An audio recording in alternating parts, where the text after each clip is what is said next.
Robertu un Emīlija, mani bērni, ir 2026. gada februāris.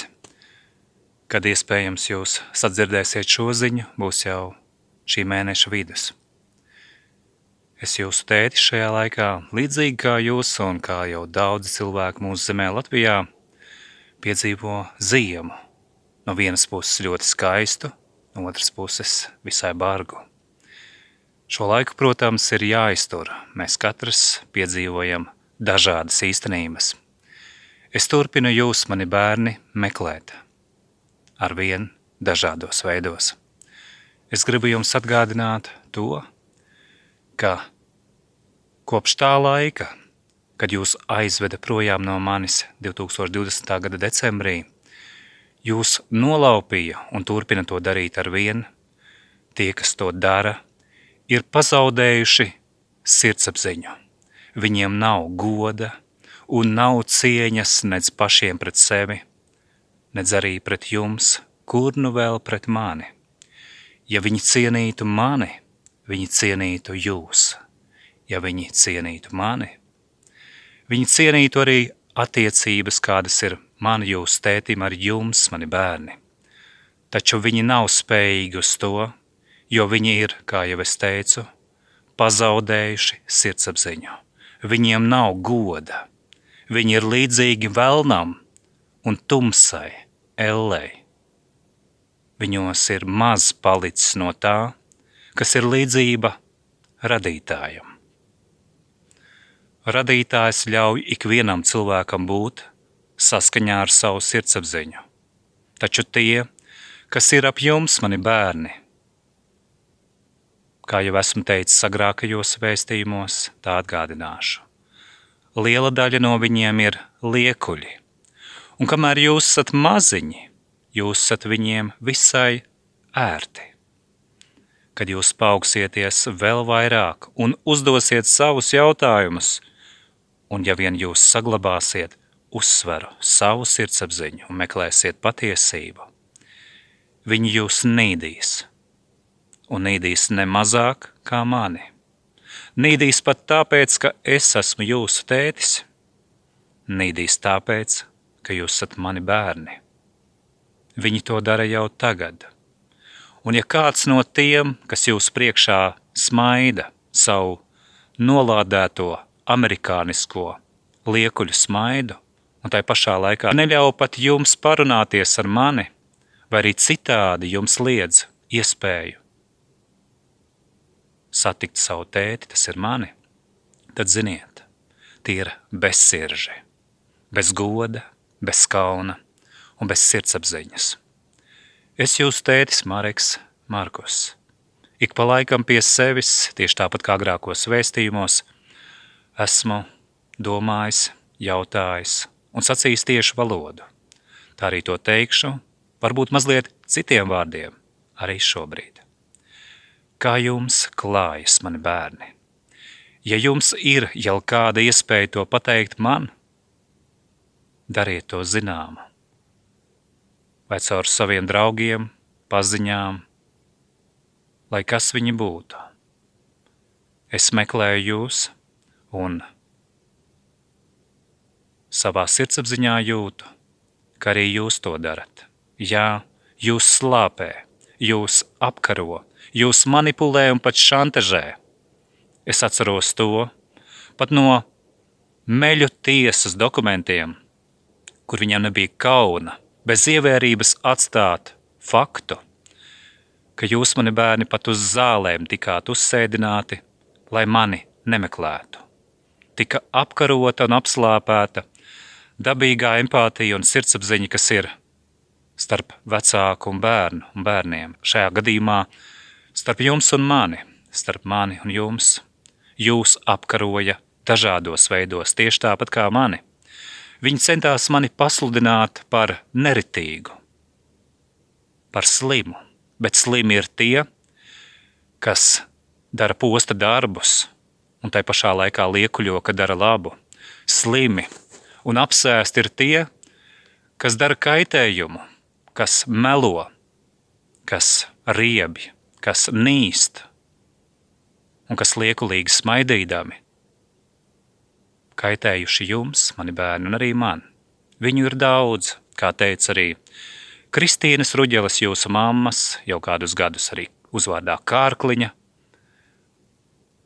Kristīnas Kārkliņas māsa, kura sacīja, ka tu neko nepanāksi, jo mūs ir daudz. Lai gan to sacīja Ilze Ruģele, kas strādā Jūrmalas tiesā, šī maita gribēja ar to, cik saprotu, pateikt, ka ir daudz to, kas ir ieinteresēti kaitēt man, tātad kaitēt arī jums.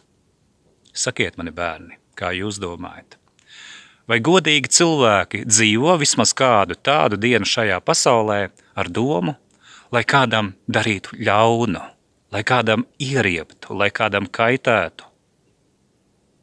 Godīgi cilvēki to nedara. To dara maitas. Maitas ir tie, kas bojā, kas posta un kas reizē arī atļauj savu, kā jau es iepriekš teicu, nolādēto amerikānisko liekuļu smaidu ar atņirktiem zobiem, bet ar pietaisītu dvēseli, ar netīrību, ar tumsu, ar nešķīstību. Es, jūsu tētis Marks Markus, tieku jau vairākus gadus, vēl arī pirms Covid afēras vajāts no dažādām struktūrām, kas tēlo valsti un valstis. Šajā režīmā, kas piesavinājies Latvijas valsts vārdu, kuriem nav kauna izmantot Latvijas vārdu, viņi domā, ka viņi ir vienīgie. Viņi ir infantīli, jeb atpalikuši maitas, kas nezina patiesību. Es pateikšu jums, mani bērni, vairāk. Tagad ir atkal pienācis tas laiks pēc jau ilgākiem gadiem, kad uz īsu brīdi, vēl uz kādu nedēļu, varbūt 2, varbūt mazliet ilgāk. Cilvēki vēl pašūmēsies, parunāsies par to, ka ir bijuši kādi maitas, un viņu ir ar vienu ļoti daudz, kas ir darījuši pāri daudzu ģimeņu bērniem, puikām, meitenēm, sievietēm un vīriešiem un postījuši ģimenes.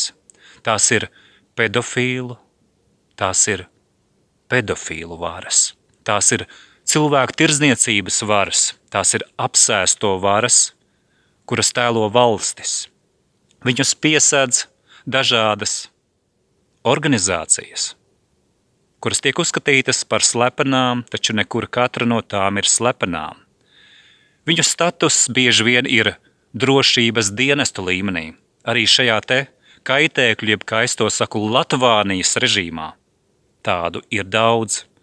Viņi sadarbojās un atskaitās saviem kaklakungiem, līdzīgiem dienestiem, tikai jau viņu status ir viņu hierarhijā, mafijas hierarhijā, kā viņi paši saka, augstāks. Viena no tādām organizācijām, kas piesaļ šo pedofīlu tīklu, ir Mossad. Tā ir cionistu sektas jeb valsts organizācija, kas ir izveidojusi dažādus slazdus, tā saucamajiem politiķiem, lielajiem biznesmeņiem, daudzi no kuriem ir netikumīgi, morāli kropli, un tāda ir lielākā daļa. Un visbiežāk tie, kas tiek pie varas, ir tieši tādi. Kāpēc tiek izvēlēti šādi? Es pateikšu jums, bērni, lai jūs zinat, kāpēc mēs dzīvojam tieši tādā pasaulē un tieši tādā Latvijā, kāda tā ir. Tāpēc, ka pie varas nonāk viegli šantažējami, ļoti netīri un ar kompromātu esoši cilvēki, kur ir pastrādājuši noziegumus, un tādēļ, lai viņi pildītu noziedznieku pavēles, viņus pieskata dažādie tā saucamie specdienesti. Un viņi vēršas pret tiem cilvēkiem, kas prasa no šiem te noziedzniekiem, kas tēlo valsti institūcijās un dažādās tā saucamās valsts un pašvaldības iestādēs, prasa atbildību. Es jūsu tētis ilgus gadus esmu runājis tiešu valodu, kopš es sevi atceros no apmēram 6-7 gadu vecuma. Un kā tad, tā arī tagad izejot cauri dažādiem laika posmiem un dažādām cilvēku, pat pūļu, aprindām, secinu ļoti vienkāršu secinājumu. Ir daudz liekuļu, ir daudz meļu un glaimotāju, kuriem nav goda, kuriem nav ne pašcieņas, kur ne vēl cieņa pret citiem. Viņi tēlo, viņi imitē, viņi atdarina, viņi kopē citus, bet viņi nav paši. Un mēs pat dažkārt nezinām, kādu kārtējo uzpurni vai masku, šo es saku šoreiz pārnestā nozīmē, viņi ir atkal uzvilkuši. Esiet uzmanīgi, mani bērni, no tādiem. Jūs augsiet lielāki, un jūs savās sirdsapziņās sajutīsiet, kas ir kas. Sadzirdiet to un dariet saskaņā ar to. Par to nebūs jākaunās. Ne Dieva, ne cilvēku priekšā. Esiet mani bērni, kas jūs esat. Dieva bērni. Es jūs mīlu un meklēju. Jūsu tētis Mareks Markus, Latvijā.